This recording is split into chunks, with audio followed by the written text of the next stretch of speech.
Right now at 10, the Sun Prairie School District holds a public board meeting. The reaction from parents after a former dean of students is charged with child sex crimes. And alert day conditions are on the way for southern Wisconsin. We'll break down when strong storms could arrive. And changes are coming to Camp Randall this football season. How university police are working to keep pedestrians safe. That is all coming up on News 3 now at 10. Good evening. Thanks for joining us, everyone. I'm Sarah Carlson. And I'm Eric Franke. A Sun Prairie area school district staff member is arrested, facing charges of child sex crimes. Our Maddie Heimsch brings us what we need to know about the charges and why parents at the district are asking other school leaders to take accountability. Tonight, Sun Prairie community members addressed the school board just hours after 15 felony charges were filed against former staff member Robert Gilkey-Meissegeyer. This is a systematic failure. You're the governing body. Justin Smith is a parent in the district. He says he speaks in front of the board on behalf of hundreds who have signed an online petition asking for Sun Prairie West administration to step down. Your community demands immediate accountability, and we demand safe schools. Those demands in light of the criminal complaint detailing alleged sexual conduct between multiple underage students and Gilkey-Meissegeyer, the former dean of students who now faces 13 counts of possession of child pornography and 2 counts of child sexual exploitation. According to the criminal complaint, Gilkey-Meissegeyer would have sexual contact with at least one student inside the school, kept hundreds of photos of female students, both clothed and unclothed, on his phone, and bought underage students alcohol in exchange for nude photos. There are students and parents alike saying, I told the principal about it, I told different administrators about it, and nothing was done. The reality is so many people have lost faith in this school. The complaint also alleges that the district's Human Resources Department previously investigated a tip regarding Gilkey-Meissegeyer's relationship with an underage child, but did not report the tip to Dane County Human Services or the Sun Prairie Police Department. That tells me that many minutes in that school and interactions with that person, that former dean, could have been avoided if people had just done the job they promised to do. And the district eventually closed that internal investigation, marking it, quote, unsubstantiated. How many students were impacted as a result of her not forwarding this information on to the proper authorities to do the proper investigation? They're mandated reporters, and we shouldn't have to push them to do their ethical jobs. Reporting in Sun Prairie, I'm Maddie Heimsch, News 3 Now. Thank you, Maddie. Now, Gilkey-Meissegeyer's cash bond was set at $75,000 during his initial appearance in court today. Alert day conditions will move through the region overnight. Meteorologist Blaze Keller is here tracking the chance of strong storms. That's right. We're looking at those storms to move into western parts of Wisconsin as we go into the 1 through maybe 4 o'clock time frame. But we could be dealing with those storms through as late as 6 o'clock on Tuesday. We sit underneath an isolated to scattered chance for severe weather. So in the green, that is where we find that isolated threat. That is also where the marginal risk is. In the yellow, that's our slight risk, where we have that scattered chance for severe weather. Out west, we find orange and red, indicating an enhanced and moderate risk for severe weather, which is numerous to widespread. What is the greatest threat this evening across the Midwest, including Wisconsin? It's going to be strong winds, especially in that black lined area where we find the reds and the pinks. That's where those wind gusts could be upwards of 80, 90, possibly 100 miles per hour. So back at home, we sit underneath the lower end, the brown and the pink and the yellow there, that hatched risks where the black lines are butting right up to the Mississippi River. So we may be dealing with some of those dying storms coming out of Minnesota into western parts of Wisconsin. And again, some of those storms could be strong with those wind gusts. But as we look ahead to about the 5 o'clock hour on Tuesday, still dealing with some of those showers and thunderstorms, but for the most part, these storms will be dying down as they move their way into Wisconsin, because these are moving along energy. They're not necessarily moving along a cold front, and there's not a whole lot of energy overhead for these storms to use. Now, there is some relief on the way. We're going to track out that high pressure system that is bringing us cooler and less humid conditions in the full forecast. All right, Blaze, thank you. We now know the name of the man who died after a boating accident on Lake Mendota last week. The Dane County Medical Examiner's Office identifying him as Mauricio Aponte Tafur Last Tuesday, he was recovered from the lake near Governor Nelson State Park. His family had been boating on the lake when he went under. His death is still under investigation by the Dane County Sheriff's Office. The Wisconsin Department of Health Services is confirming the first human case of West Nile virus. It is confirmed in a person from Barron County. DHS officials have collected mosquitoes from Milwaukee and Lafayette counties, which also have tested positive for West Nile. The condition of this affected person is unknown. We are still a year away from the election for Wisconsin's next governor, but a few notable names have said they will be opting out of next year's governor's race. Secretary of State Sarah Godlewski is not running, saying she is instead looking for a role as lieutenant governor. And former Wisconsin Governor Scott Walker also announced he will not run next year. In a video posted to social media, Walker said he won't be a candidate in 2026, but remains committed to reaching more young voters. So already we've seen a few candidates jump in. Republicans Josh Schoeman from Washington County and Bill Berrien of Milwaukee have thrown their hats into the ring for the GOP nomination. And Democratic Milwaukee County Executive David Crowley says he is preparing to officially enter the race in the weeks ahead. Current Democratic Lieutenant Governor Sarah Rodriguez has also said she will run to replace Tony Evers next year. Well, the ribbon has been cut on the city of Madison's latest project to address the ongoing housing crisis. Today, new affordable townhomes opened on Teresa Terrace on the city's southwest side. This is replacing 2 old duplexes that were owned by the Community Developing Authority. The 6 new units have 3 bedrooms and are designed specifically for families. So this is a great site for families, and not just because of the structure of the buildings, but also because we are literally steps away from the Teresa Terrace Neighborhood Center. The city adds that these townhomes will permanently be affordable and are available to families making up to 60% of the area's median income. Well, football season is upon us. The Badgers start fall camp tomorrow in Platteville. And our Jalen Banks has more from Camp Randall with some game day changes for 2025. The Badger football season is just around the corner, but UWPD is making an audible of their own just before the season opener. Before you jump around at Camp Randall this season, expect the 1400 block of Monroe Street to be blocked off for the entirety of the game, from the intersections of Monroe and Regent to Monroe and Randall. Typically, this stretch is closed off after the game for about an hour or so. Earlier, I spoke with Mark Lovicott of UWPD, and he says pedestrian safety was top of mind for this change. But for the most part, people aren't traveling up and down this street. This is more of a shortcut than anything else. So let's close it. Let's make it safe for pedestrians. Let's don't increase the opportunities that exist for vehicles to either purposefully or accidentally hit a pedestrian. And in preparation for this potential change, they used the road closure for the Morgan Wallen and Coldplay concerts. So we tried it out this summer at the concerts that were at Camp Randall, and we realized it's a real minimal impact. So we take all that into account when we're planning for an event like Football Saturday or for a concert. We do that all season long, especially in the off season. We talk to our partners to figure out, what are you guys doing? What works well? What can we learn from to try to bring it here? UWPD is in the final phases of getting this approved for the football season. Lovicott says they anticipate it to have minimal impact on traffic, but we'll just have to wait and see as the Badgers open up their season at home against Miami of Ohio in just a month. Jalen, thank you. That'll be a Thursday night game, August 28th at 8 p.m. We'll have more on the Badgers coming up tonight in sports. And it is also day 5 of Packers training camp up in Green Bay. And things actually got a little too physical at practice today. That's right. Our senior Packers writer Jason Wilde lets us know how training camp is going and who's in the doghouse. Have you ever had your parents when you were a kid tell you specifically not to do something and then you did it anyway? Do you remember how that turned out? That's how things played out today for Nate Hobbs, the Packers' new cornerback who they signed in free agency. He had already been a little more physical than Matt LaFleur would have preferred. And so before practice, Matt LaFleur told his team the ground rules, the rules of engagement for the first padded practice of camp. Here's how he described it. Same message it is every day.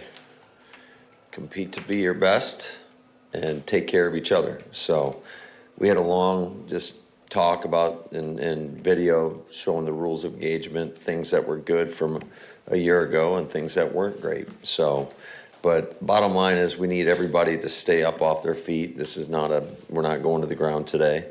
So that's the expectation that I have for our guys. And I love the competitive spirit out there. but I want them to take care of each other as well. So, of course, what does Nate Hobbs do during one of the early 11-on-11 periods of practice in pads? He tackles Marshawn Lloyd. Marshawn Lloyd suffers some sort of leg injury, has to leave practice. Matt LaFleur has to boot Nate Hobbs for a couple of series and keeps him on the bench where he, as Nate Hobbs put it, was in timeout thinking about his mistakes. Now, I did catch up with Nate Hobbs after practice. I asked him about his physical style of play, which is really his brand, and he had a great line. He said to me, "Right now it's bad," which it was. That's why he ended up being kicked out for a little while. But on September 7th, which is when the Packers open the season against the Detroit Lions right here on Channel 3, it's going to be real good. He's right about that, but he's still got to be better taking care of his teammates. That's it from Lambeau Field today. Jason Wilde, Channel3000.com. Love the analogy. Thank you, Jason. Well, to stay up to date with the latest Packers news, you can sign up for Jason Wilde's Extra Point newsletter. Just head over to the Packers page on the Channel 3000 website. Still to come at 10, the prices of beef continue to rise. And Jeffrey Epstein's co-conspirator is seeking the help of the U.S. Supreme Court as President Trump does not rule out the chance of a pardon.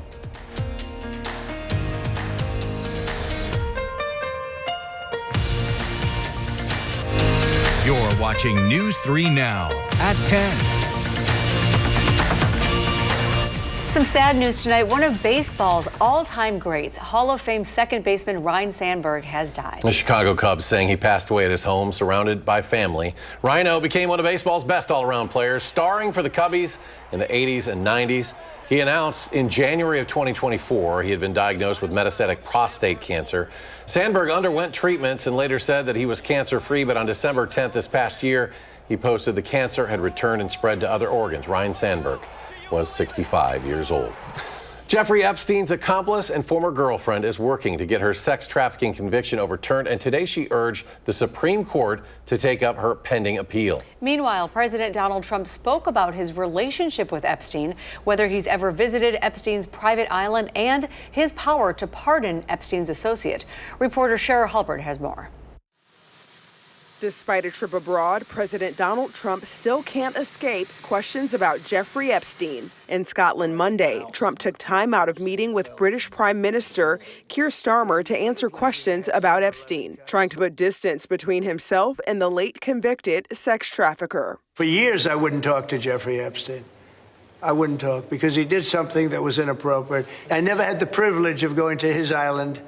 And I did turn it down. Trump also denied a report by the Wall Street Journal that he sent Epstein a birthday greeting in 2003 that included a drawing of a naked woman and his signature. I don't do drawings. I'm not a drawing person. Meanwhile, Epstein's former girlfriend, Ghislaine Maxwell, is urging the Supreme Court to take up her pending appeal after a New York-based appellate court ruled against her. Despite being sentenced to 20 years in federal prison for carrying out a years-long scheme to groom and sexually abuse underage girls with Epstein, her attorneys argue that she should have been covered by a non-prosecution agreement Epstein made with federal authorities to plead guilty. They say, "We are appealing not only to the Supreme Court, but to the president himself to recognize how profoundly unjust it is to scapegoat Ghislaine Maxwell for Epstein's crimes." When asked, Trump didn't rule clemency out. Well, I'm allowed to give her a pardon, but nobody's approached me with it. I'm Cheryl Hubbard reporting. President Trump has said he's disappointed that the country hasn't moved on over his administration's handling of the Epstein files. As for Ghislaine Maxwell, the Supreme Court will likely decide this fall whether or not to take up her case. Grilling out, a summertime tradition, of course, but your burgers and steaks are more expensive than ever. The average price for a pound of ground beef is now up 10% from a year ago. Steaks, 12% more expensive. Drought and higher overhead costs have farmers raising smaller herds, with the USDA reporting farmers had fewer than 87 million cattle and calves in January. That's the lowest herd count since 1951. Alert day conditions will stick with us overnight, but we are trading the heat for some possible storms. Meteorologist Blaise Keller tells us when these storms will arrive. And we're looking at mainly after midnight for those storms to begin to move into western parts of Wisconsin, or at least into western parts of our coverage area. Those storms could be severe with strong winds and hail as the main threat. They're riding along what we call an energy gradient. So they're not riding along a cold front, which is why Tuesday is still looking to be on the hot and humid side. We've got 2 areas of storms off towards the cities as well as there into northwestern parts of Iowa, where they have had gusts upwards of 99, if not 100 miles per hour out of northwestern Iowa. So these storms are packing quite a punch as they continue to move their way eastward. Severe thunderstorm watch up to the Mississippi River. Nobody in Wisconsin is underneath that severe thunderstorm watch. If that were to change, you'll get alerts sent to your phone if you're in a watch, and we'll of course let you guys know online as well. But we're beginning to see this line out of the cities make its way along the Mississippi River as expected. This is likely going to turn more south and travel southeast along the Mississippi River as it moves its way along this energy gradient, bringing with it again that chance for some strong winds as well as some hail. What I mean by energy gradient is where we see these whites and these reds kind of come together within this pink circle here. That's where there's a change in something, a gradient. This time it's just energy. And so this is what these storms are riding along. And I think while most models keep the northern line of storms off towards the city, kind of get it weakening here over the next hour or so, I think it's going to maintain its strength. It's, again, riding along this perfect energy gradient, but into Wisconsin, there's not as much energy for these storms to use. So we'll likely see some development there across parts of Iowa over the next couple of hours. But these storms are going to continue to push off towards the south and east, and by about 1, 2, maybe as late as 3 in the morning, they're beginning to move into our neck of the woods across southwestern Wisconsin, and then they fizzle out as we go into the morning hours on Tuesday. Strong winds, gusts maybe upwards of 60, 70 miles per hour can't be ruled out. Certainly not anticipating those strong wind gusts like what they saw out in northwestern Iowa, but it is a possibility that we do get a localized strong wind gust or two. And then as we go over into the morning hours on Tuesday, when more of us are waking up, those storms will fizzle out, but we're still going to keep that chance for rain even as we go into Tuesday and then further into Wednesday, because the cold front hasn't passed yet. That's what's going to bring us our rain chances Tuesday and Wednesday, and then help usher in what is going to be cooling us down, which is this high pressure system that started off near Alaska on Saturday. Monday, it's making its way closer to the United States, and by Thursday, it will be overhead, and that's what's going to help keep our temperatures on the cooler than normal side as we go really Wednesday through Tuesday of next week. Another hot and humid day on Tuesday. Again, make sure that you are staying cool and hydrated, but don't worry, we are going to be cooling on down. Mid to upper 70s to low 80s starting Wednesday through the end of next week. The humidity likely will return on Sunday, so get out and enjoy Thursday and Friday and Saturday with that lower humidity and cooler temperatures. Sounds great. Thank you, Blaise. Still to come in sports, the Badgers are preparing to report to Platteville. We'll hear from Andrew Bantra as he speaks with the players ahead of their trip to start camp.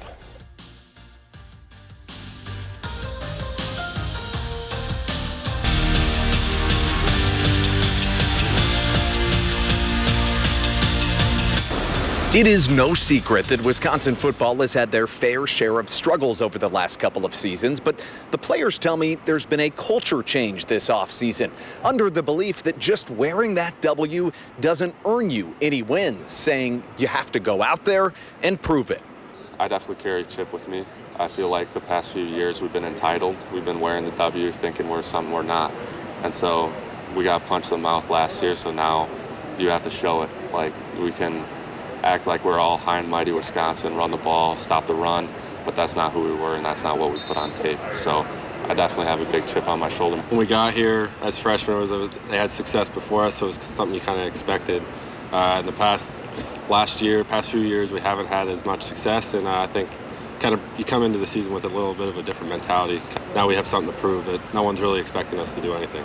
But proving it becomes even more challenging when you have one of the most difficult schedules in the entire country.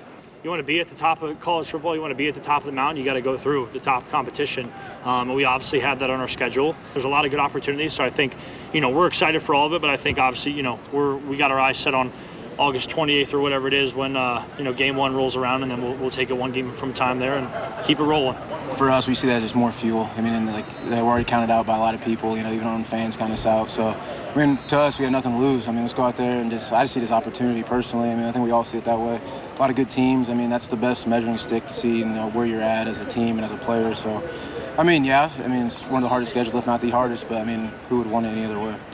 Maybe in the past, playing in the Big Ten West, where you maybe didn't have these crossover games where you've got these top 5 teams, it really did. You had a schedule that you knew, here are your big games. Well, now with this crossover of the Big Ten being one conference, not an East and West thing, you really do have, you got some dogs on your schedule. And if you're not willing to bring it every single Saturday, you can lose to any team you play. However, with this conference, we do have the ability to beat any team we play.